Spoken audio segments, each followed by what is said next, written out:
Are you looking for more out of your life? Do you need ideas on how to start new businesses and how to move forward in your own personal life? Well, guess what? You have come to the right radio show. At You Can Overcome Anything podcast show, you will learn and hear from many people from all walks of life who are sharing their challenges, their stories, the habits, and the mind shifts they had to overcome to become who they are today. On top, you will get a chance to connect and see how you can overcome anything by networking and learning about your next move through this radio show. I present to you our great speakers at You Can Overcome Anything podcast show with your host, Cesar Espino.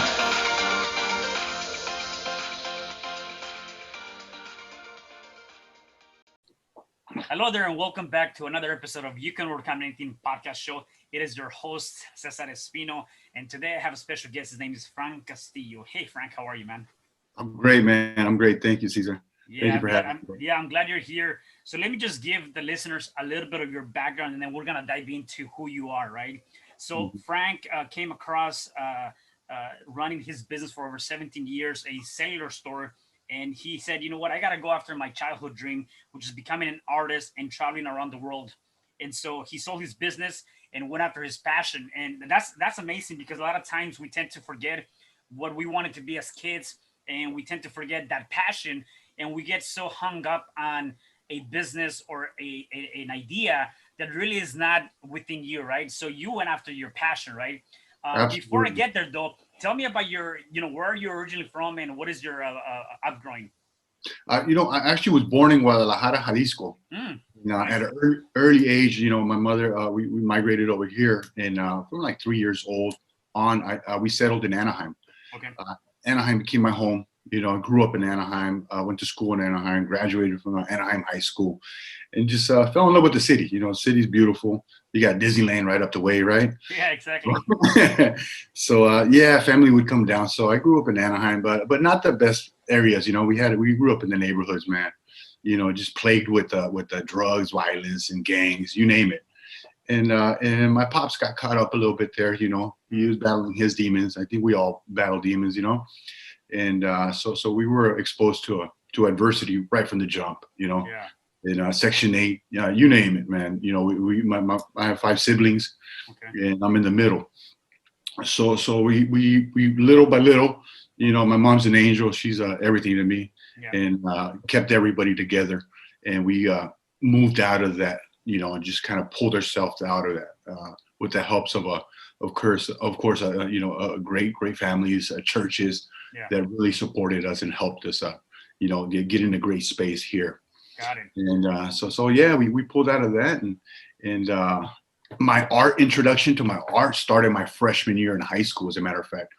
How do you say it? Formally, because I've always doodled, I've always drawn, I've always had that passion to create. Yeah, I'm a strong believer that we all do. Yeah. Pablo Picasso has a beautiful quote that says, "Every kid's an artist." The hard part is to remain an artist as you grow. And so I strongly believe that. So I started doing the graffiti art, though. It wasn't in school. It was in the streets, yeah, because that's where I was at, in the streets. So the graffiti art back then was graffiti. It wasn't street art the way it is now. Right. Which and it was very contraband and very so as you can tell, that led me to a wrong way too. Yeah. Not to talk bad on my homies, my bros, yeah, but I got out of that, man. I told them, yeah, man, I'm not trying to gangbang or do anything, because it was shifting towards that way. And they're friends, they were friends first before we started doing any of that. So I got out and I never did the arts again, really. So I went 26 years without art. So that was in 1990. And I picked up a basketball and started playing some basketball, man. I balled out. I did okay. Yeah. Let me ask you something, and I think being the fact that you're an immigrant coming to the States, like, I can already see that being a challenge.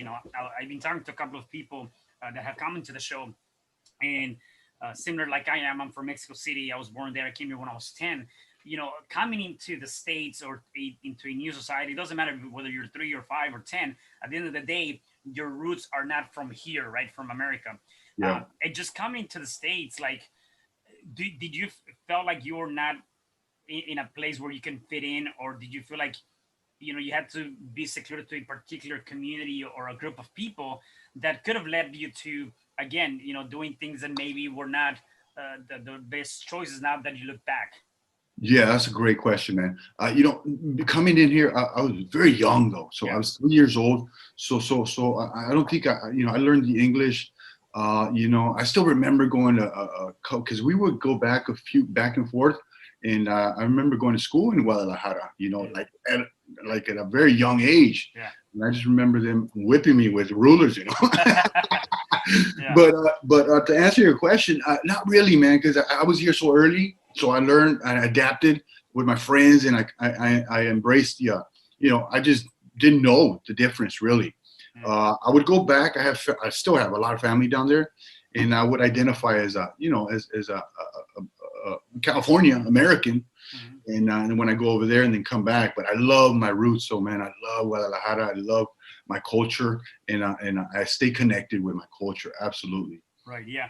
And then in terms of growing up in middle school, high school, we get a lot of influences, and even as adults, sometimes we don't see it. We don't see it as vivid or as close as when you're in high school because you have so many different people around you. Yeah. Yet at the end of the day, even as an adult, you still get influenced by certain people. You get triggered by certain people, and so I guess my question to you is, you know, understanding what you know now is like, what could you done differently to maybe perhaps stay away from a particular group of people, or maybe not? I mean, how did you see that then? Because sometimes we're looking for that acceptance. We're looking for, we stay in an abusive relationship because we feel like we don't deserve anything better, or we just stay in an abusive relationship because we are looking for that acceptance that even though it's painful and we know it's not good for us, we're still there, right? And you Yeah. see that all around, whether you're a kid or not. So for you, did you see any kind of I guess any kind of missing being accepted by a certain group of people, and therefore you got into certain different areas in your life? Absolutely, man. I mean, growing up, there was so much of that, but I've just always learned to I'm still a student of personal growth, Mm. and I've learned to from mentors and just from feeding my brain to accept, and to embrace the adversity. You know, there's a quote that I love that's real simple. It says, "Yeah, the."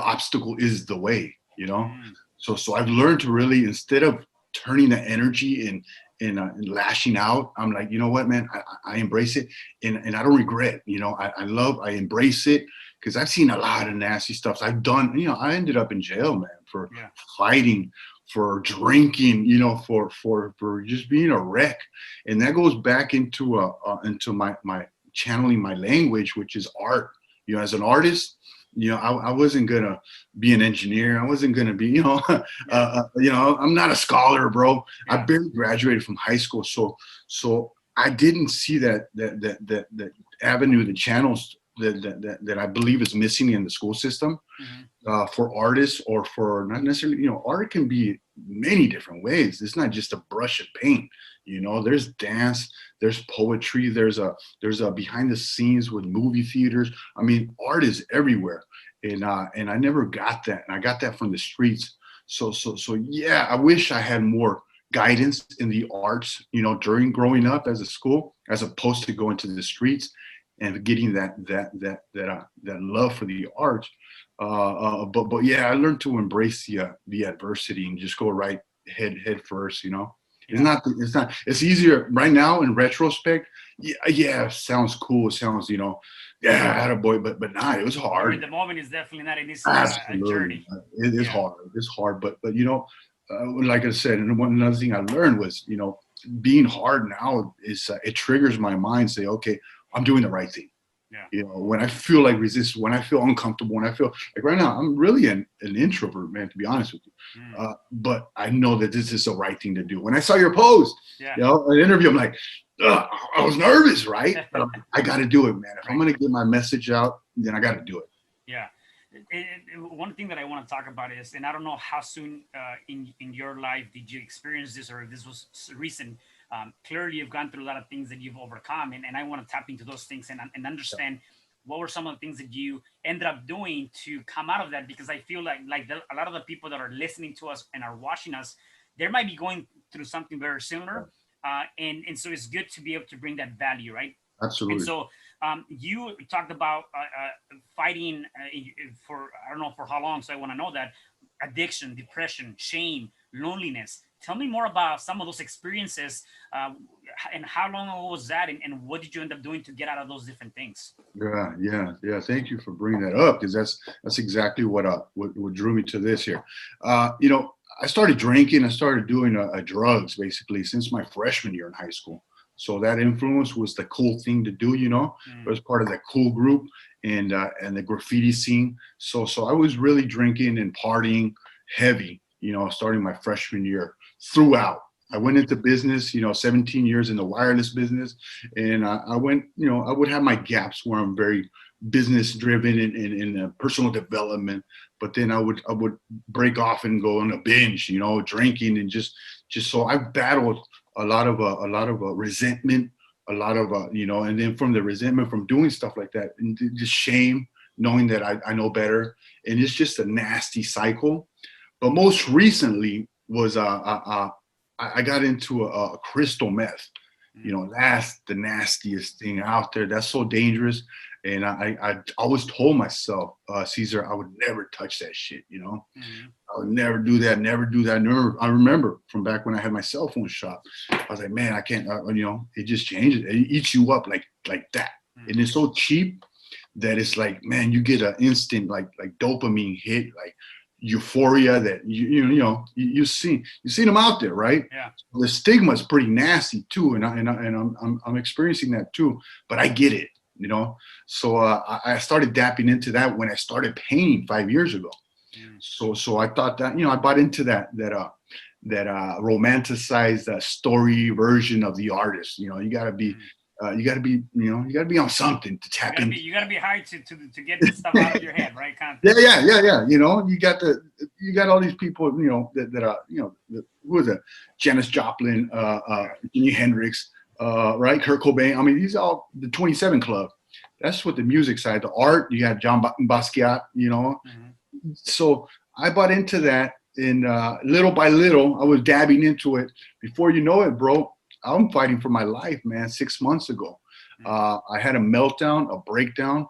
I just couldn't sustain all this weight, all this shame. Imagine growing up with abuse, with the drugs. My dad was going through, and then to have to bring it back to my mother again.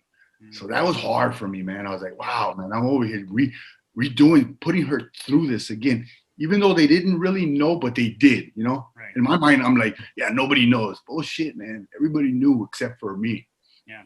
And I finally tapped into this was happening right when COVID hit. So when COVID was coming in, I finally surrendered, bro. I said, you know what? I can't do this by myself, man. I keep on trying it, but I keep on, picking up a little baggie here, a little baggie there. I would get extreme highs, and then I would hit extreme lows. That the only thing I can get me back up from, being in my room in the dungeon, the loneliness, was to get another bag, and it was a vicious cycle, bro. And I tapped into Brené Brown. Mm-hmm. I highly recommend her. She's amazing. Yep. She's a researcher, and she researches shame, vulnerability, all this stuff.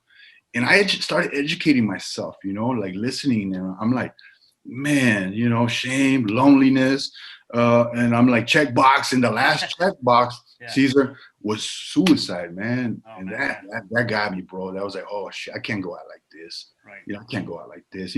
I what really drove me was, I was told myself, I think a lot of us, as kids, we say, you know what, I'm gonna buy my mom a house, I'm gonna buy my mom a house when I do my thing. And then when I'm sitting over here, my mom just bought a house, and I'm over here, and started hearing things from my siblings. What happened? What if we have to sell it? What if we have to, we have to liquidate? I'm sitting there, fuck, you gotta be kidding me, man. I'm the driving force. I was like the white elephant in the room, right? Mm-hmm. and I had to check myself, man. So with Brené Brown really educating me where I'm at, so now that made me conscious of where I'm at and what I need to do to kind of step out. David Goggins was another book that I really drove it down, hard, and I needed that. So there was a combination of a lot of things that put me in that position where I just said, that's it, man. I'm done. I can't do this no more. I'm done. I tried to check into a rehab right when COVID hit, man, and they weren't accepting anybody, man. So I was like, holy shit. So I really have to dig. Yeah. Spirituality really helped me, man. Really calming my mind. My mind was just, you can imagine the racing. Right. And the main thing was that I realized the only way that I was going to be able to write my own ending was to own my shit. Excuse my, I don't know if I can. Yeah. Just to own my shit completely. So what I did was I came out, man. I came out. I did my post is still there on my Instagram. And I came out with the truth, bro. I've been struggling. It was hard, man. Yeah. It took me like 3 months to hit that send button. Yeah. So, but I had to do it though. I had to just put it all out there. It was like a weight lifted off my shoulders, Cesar. Yeah. It was unbelievable because now I'm accountable for myself. Now I'm open. Now I'm vulnerable. Everything that I learned from Brené Brown, I'm getting my creativity back because I don't have to hide from all this shit. And it was just a complete lie you have to be fucked up to come up with a masterpiece. So anybody struggling, man, don't buy into that. It's romanticized. It sounds cool, but it's a complete lie, man. I ain't trying to check out. I've had times where my heart was like, I felt like stuff that, like, whoa, what's going on, Frank? So it was a very dark dungeon, which was this room, my studio, that I was hiding from, running from, you name it. I created all this in my head, and I'm still healing. I'm still healing. I'm still really learning and educating and reading but in a deeper sense, in a deeper level.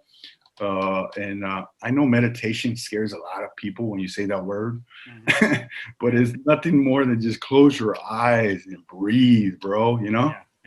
And I gotta tell you, and one thing that I admire about you said earlier is you're a student of personal growth, right? And even if you're still healing, you're going through that. I feel like if you stop learning or you start growing or you stop doing any of that stuff, then you're gonna start dying, right? At the end of the day, that's how I see it. So let me ask you this though: how does one get into?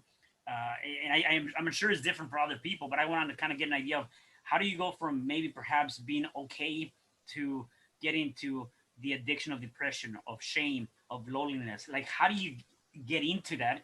Because I think that it's not overnight either, right? That's something that gradually happens. And so if we can identify those things and way in advance, that someone that might be going through that same path before they actually hit that rock bottom, you can save them, right? So that's what I want to get from you is like, how did you end up to that place?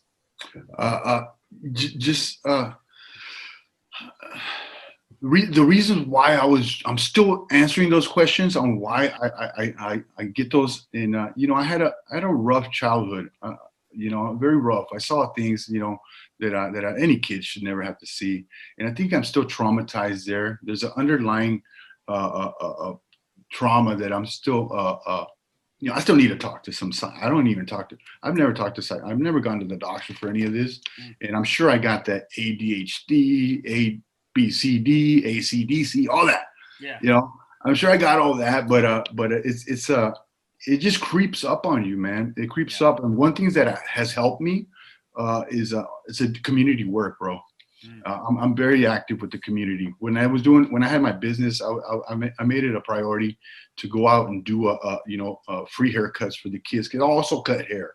So I cut hair. I go out there and I learned that from my father. My father was in and out of prison, but he taught me a lot, man. He taught me a lot. Before I would only look at the negative stuff, and hold resentment, and I was heading that way. I went to jail. I was heading that way. I was a jail barber, you know, and I started looking at the good, and learning from Tony Robbins. I bought the first CD packs, back in the early times. Yeah, I was one of the students, man. So I've been personally developing since then, but I learned how to shift my perspective, right?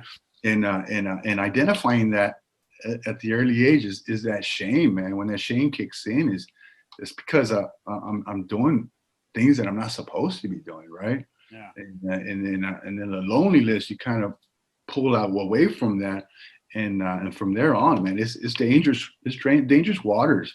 So what I can tell your followers is, and I've had this question asked before, is that someone that's outside, like a family member has a member that's struggling, what do we do? What can we do? And I just got asked that question. I'm like, wow, that's a great question. And the first thing that came to mind was love and compassion. Just a good conversation goes a long way, bro. Like a genuine connection, man. Right. Love, just, hey, man, how you doing? What, just a genuine, not scolding, and it goes a long way. But loving them, and having some compassion, man, because that stigma is pretty nasty.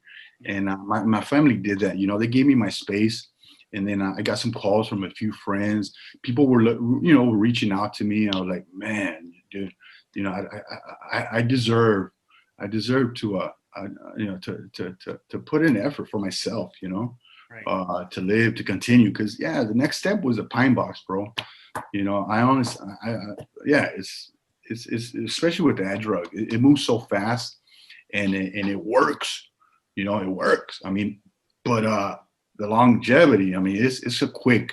Yeah. It's a quick. It reminds me of something. I was talking to somebody else about something very similar in the sense of sometimes we get hung up on on drugs. We get hung up on if you're single and you're looking for that man or female, whatever the case may be, right? You end up just kind of like having all these people, like, just left and right, have one new person every single day. And then it comes a time in your life where you're like, is this really what I want? I mean, like, if I'm going to continue in this journey called life, is this really what I want? The drugs, the females, the guys, the partying, the getting drunk, the waking up at 11 o'clock, 12 o'clock every day because you just lost productivity. You got to ask yourself, at which point do you give up that life to have something better and bigger for the rest of your life? Or do you continue that?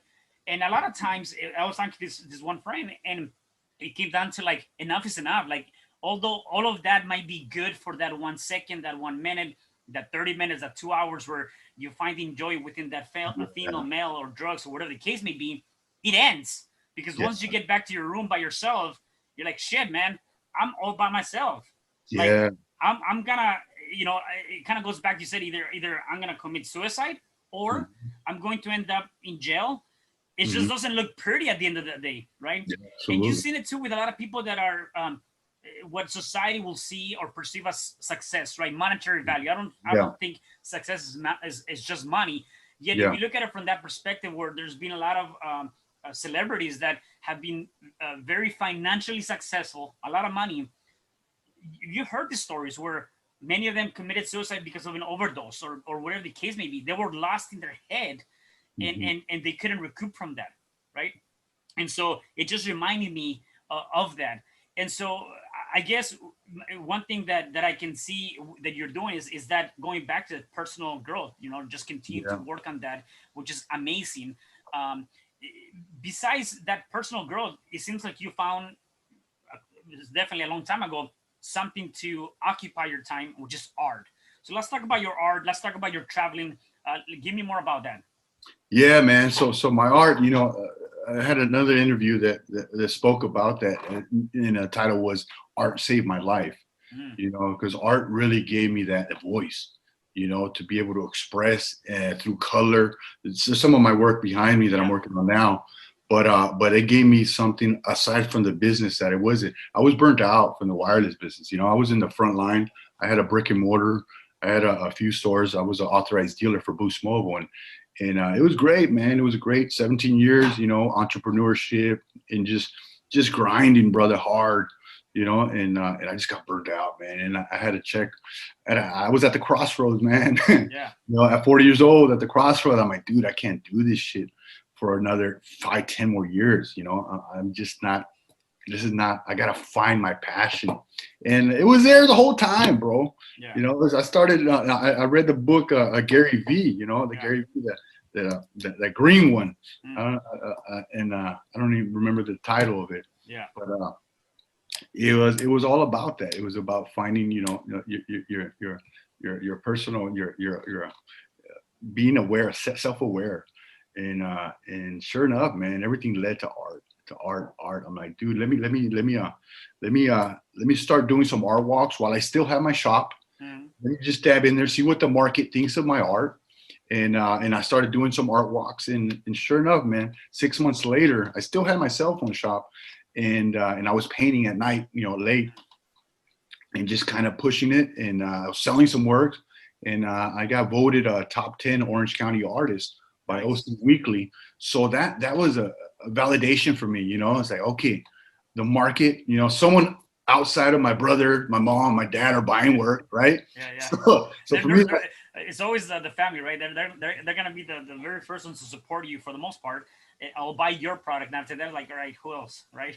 yeah, that's it. I mean, that's really like a rule for the artist. Like, it's like, all right, can you sell? If someone's willing to give you some hard-earned money, right, that you don't know, stranger, like, okay, that's validation from the beginning, and you start making it consistently. It's like, okay, well, maybe you got something here with the marketplace. You know, the market doesn't lie, right? The market doesn't lie, and sure enough, man, I got that, and the way I am, man, I'm all in, you know. I'm go big or go home. I'm that guy. Yeah. So I sold my business. You know, I sold my business. I'm out. I remember April 1st, 2016. I remember that day like wow. Yesterday. Yeah. Yeah, like another weight lifted off my shoulder. Yeah. I'm like, let's go. And I got a little studio, a little warehouse, 1,000 square foot, just to do work. And I was just so excited, man. I just painted and painted. But this is where that connects with you know, with the vice. You know, I picked up that drug right there too. So this was 5 years in the making that I was fighting along with my art. So I was painting and I was hammering away. Early on, it wasn't heavy. It was just like, oh, I got to show, and I need a Red Bull, basically, you know. Mm-hmm. So I didn't choose Red Bull. I chose this to give me that energy to keep me going. And I did it, man. I did as much as I can, art walks, everything, to the point where I got to the Sawdust here in Laguna. Mm-hmm. And you have to be that's like the mecca of the arts in Laguna Beach, and you have to be a resident to come in here. And I got in as a visiting artist through a friend of mine. His name's Star. He's also an artist there, and which I love, man. And we got in as a visiting artist, but that's where I had my meltdown, bro. I was sleeping on the side of the canyon, man, because I live like 2 hours away, and it was just a seasonal thing during the summer. And I just like, dude, I just can't sustain this, man. And I'm sitting here in Laguna. The thing is magical, beautiful. I love Laguna, the Sawdust, but I was in a very dark place.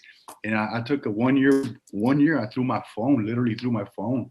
Done. I mean, no social media, nothing for a whole year. But my art is I'm back, man. You know, and I'm in a good place, great place, and I have plans to go overseas and really tap into the art residencies that they take you in. You stay for about a month or so, and you paint along with other other artists from around the world. And I'm super excited because I never knew that even existed. Because you know, the U.S. is a completely different towards the arts, you know, and not that great. Overseas, that's a whole nother business, man. It's a whole nother lifestyle. It's a requirement really to learn the arts, and there's so many things that you can get out of art education that will benefit you, you know, through therapy or through growth, through healing, everything in general, to express yourself. So art's been everything for me. But you know, in retrospect now, you know, I did the business first, so that's kind of helping me. to turn around and market my business, and which is my art. But it's still, I've had many struggles, you know, learning by doing. Yeah. And obviously art is helping you, deal with those struggles. Are there any other things that you're doing besides listening to some really good speakers, Brandy Brown or any other people? Like, what else do you do to help you, go through this self-healing and dealing with things that you're dealing? Absolutely, man. Just to get back on Gary Vee, man, I don't want to leave him hanging. Crush It. The name of the book was Crush It. Crush A It. dream Right. book. Yeah, great book. But yeah, great question, man. You know, I had to tap into a community, bro. You know, I realized that my personal community, my friends in high school, I love them, you know, and but it's not the same. You know, when they got jobs and I'm an entrepreneur all in, it's just a different circle, right? So I had to tap in and Arte, you know, Arte, man. I was listening to Andy Frisella Are in you my part of that bed. community? Yeah, man, I'm part of that, and it just talked to me. It just really talked to me. I'm like, dude, I like this. I like, and I was one of the founding members, you know, 3-4 years ago with the accelerator, and I was still pulling my shit out, you know. But I'm always tapped in though. No matter what, if I'm going through things, I'm always, you know, tapped into something that I know is greater and it's better for me. And so I'm part of the RTA family. I do a local events out here with a real estate guy, Danny Morrell. Okay. You know, which I'm going to see this week to further my healing, and just anything that is personal growth and transparent. You know, because there's a lot of stuff out there that people are saying that they're really not doing it. So I really try to tap into to the real, you know? Right. Talking about that, and that's actually a good point. And I want to get your point of view on that in terms of your connections, right? And you talk about the network and that community, right? If we go back, several years back, where you were probably, gang banging or doing any of or similar to those things, and kind of getting in trouble, going in and out of jail, whatever the case may be. And now you look at, communities like Aratech or things of that nature. Like, how critical has that been for you? Or for anybody that might be in the fence line, whether or not they're trying to decide, well, what should be my average five? What should be that community? How Yeah, critical is that? And how should people really embrace that? bro, it's everything, man. It's everything. It's super critical. It's everything because you are, like you said, the average of the 5 people you hang around with, man. And whether it's through spiritual, personal, or even your bank account. Right. You know, it's so critical. We just had a meeting, our monthly meeting where we meet, unofficial Arte, but Southern California group down here in Riverside. And man, it was so beautiful to sit down. Everybody's there, you know, on time. It's like it was just sharing ideas, you know. And I put a post up just recently, and I said, I don't know where I heard this, man, but it just really clicked. It said if you're not at the table, you're on the menu, right? Wow. I was like, holy shit, that's deep. Yeah. So get to the table, you know, get to the table, guys. You know, share your ideas, share your beliefs, share your struggles, but you need to get to the table, man. If you can't get to the table, then you're really on the menu. And I love that, man. I don't know who said that, man, but it really, you know, it really resonated to me, and it's so true because that table is gonna determine, you know, where you go or what you do, how you go. You know, if you want, what is another one is you want to go fast, go alone. You know, you want to go far, you know, go together. You're right. So teamwork and playing basketball too really helped me. Organized sports is a teamwork. You know, this is team. So I played ball and I played at a high level in high school. Yeah.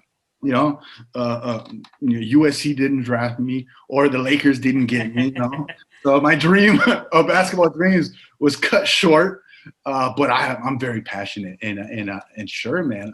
During basketballs and in the games and gritting it out and pushing, yeah. My coach, I love them. You know, coaching. So I've always, you know, been in the team environment. You know what's always fucked shit up for me, and I think a lot of people, is the ego, bro. I haven't talked about the ego. The ego is there to fuck shit up, right? Yeah.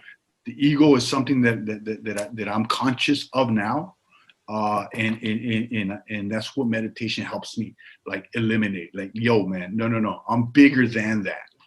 So that little voice, that little voice that's telling you all this crap. Yeah, you need to check that voice. You need to understand that you're bigger than that voice, and that's where I'm at right now. I never knew that before. I never understood that. It was just way over my head. I wasn't ready for that. You know what I mean? Now I'm tapping into that, and with listening to Eckhart Tolle, the power of now, and just things that you'd have asked me 5, 10 years ago about, that I'd be doing this, and I would have laughed, bro. Yeah, like, what do you get out of here, man? Quantum physics. I'm deep into the universe. That's really where I'm at right now. I'm just like trying to heal at that level where my body is like, it's just my body, man. We continue. So I'm really kind of attacking that fear head on in a way. And I like the resilience. I like the attitude. I like the fact that even though you clearly have been very outspoken and clear about your own challenges, yet you're not letting those challenges define your future, right? I always tell people that the quality of life that you have today can determine your future. And so, if the quality of life that you have right now doesn't seem good, your future is not going to it's not going to be good at all. So you have to change that, right? The Yeah. decisions that we make today will impact our future tomorrow, and you are clearly changing that. And one of the things that you said here is you are worth fighting for, and that there's a light at the end of the tunnel, and you clearly are doing that. You're fighting for that light at the end of the tunnel because there is a light. It's just that some of us give up too soon, and Yeah. it's different for all of us, right? You can never compare yourself like, oh, it took him 5 months and it's taking Yeah. me a year. Like, you cannot compare yourself. Everybody's journey is different. Yet you Hmm. got to realize though that at the end of the day, it's gonna take place, right? It's gonna happen. Yeah. And Yeah. so that's something that I really admire you for, is that resilience that you have, you know. Thank you. Yeah, man. Yeah, you have to. Be an entrepreneur. You have to be an optimist. I mean, like ridiculously optimistic, because you're gonna get knocked down. Yeah. You're gonna. It's not a matter of if. No. You're gonna. Right? You're gonna. So it's I believe, it's not for everybody. As soon as when you believe blindly, where you're gonna head, where you're gonna see yourself visualizing, and then knowing that you're gonna run into obstacles, that helps, man. You have to have faith in yourself. I think Ed Milet says this, and he says, people want to believe that you believe Mm. what you're selling, and that's powerful, man, because it's true. Because if you don't believe in yourself, bro, it's gonna resonate. It's gonna come out, and people are gonna be like, "Nah, I'm good, man. Thank you." Yeah. Yeah. So it all starts with you. Yeah. Les Brown has a very similar quote. He said, "Sometimes you gotta believe on somebody else's belief that they believe in you, right? Yeah, Their yeah, belief that they believe in you, even though you don't believe on yourself." And so it's true. Like, at the end of the day, sometimes we don't see that. And if you have someone on your side that kind of sees a potential, just have faith that if they see it for you, that it means that you can accomplish that, and you can have that too, right? And that's absolutely. where it becomes a challenge. And I know a lot about, not in that deep level though, but I know it's not easy to go through that loneliness, to go through that depression, to go through, that empty space deep down in you. And it's not an easy thing to do. Yet you gotta just to continue to find something. Like you said, art is good. Sometimes the movement, playing basketball, that movement can also Hmm. help you, because every time you move the body is going to release these chemicals that are going to help you just continue to move forward, versus just sitting on the couch or laying in bed Yeah, crying yourself out. I mean, if you want to cry while you're playing basketball, cry while you're walking. I've done that myself, where I yeah, feel lonely. I'm walking and I'm listening to Les Brown, Tony Robbins, whoever it is, and I'm here crying. Yet it's part of that journey. Like, you got to keep pushing forward, right? absolutely, man. That's a great point, man. Because another thing that's helped me is gardening. Mm, My backyard. I'm gonna go out there right now, yeah. and I'm gardening. I'm actually putting stuff down. I'm building, and just the thought of gardening, just the quietness of being out there watering, putting in the work, and that is that's helped me a lot. Yeah. That goes into basketball. Basketball too. I do that. When I want to clear my mind, you know, and I'm feeling a little stressed out, I grab my ball and I go shoot, put my headphones on, and exactly like you say, man, I get emotional. People probably looking at me, what the hell is this guy crying for? Yeah. Yeah, shoot, but it's a connection of the mind and the heart. That's and then I'm thinking about what I'm gonna do, and that's very powerful. Yeah. Very powerful. No, that's awesome, Frank. If people wanted to get your art, is that can they get it individual, or how do people can get a hold of you? Because you have very nice art. Thank you, man. Thank you. My website, you know, my name is Francisco Castillo is my given name, and I paint under the name of Frankie Castle, Okay. which is just the English version of it. Okay. It was so frankiecastle.com will take you straight to my webpage. Frankie with a Y, Yeah. and my Instagram is Frankie Castle, the same with the one. But basically my website. I'm also a Saatchi. In Saatchi Art, which is Saatchi is the biggest platform for online art and purchase. Saatchi spelled SAATCHI, SaatchiArt.com, and they're great.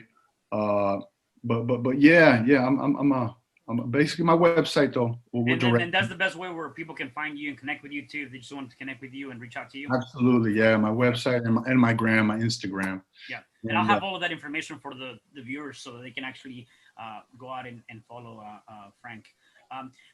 Frank, you've given us a lot of great insight, and I really appreciate your vulnerability and just being able to be open about it, because I think that there's a lot of people that could have or are going through something similar, and it's good to talk about it, right? I think sometimes just talking about it and knowing that you are not alone, that there's other people that are going through it. Like you clearly can see that you had a very successful business. You're a successful person. You have something going on for yourself, yet you're still fighting some of those demons. And sometimes the people that don't even have the financial success or have not been an entrepreneur that are going through that, it's good to know that there's somebody out there that is going through the same thing as you are, regardless of the level of success in a monetary perspective or a business perspective, right? So I really appreciate that. I want to see if there's maybe one more thing that you can give me. If the people that are watching us or are listening to us, if they're going through some sort of challenge, whatever that might be, what is one thing that they can do now to start overcoming that challenge?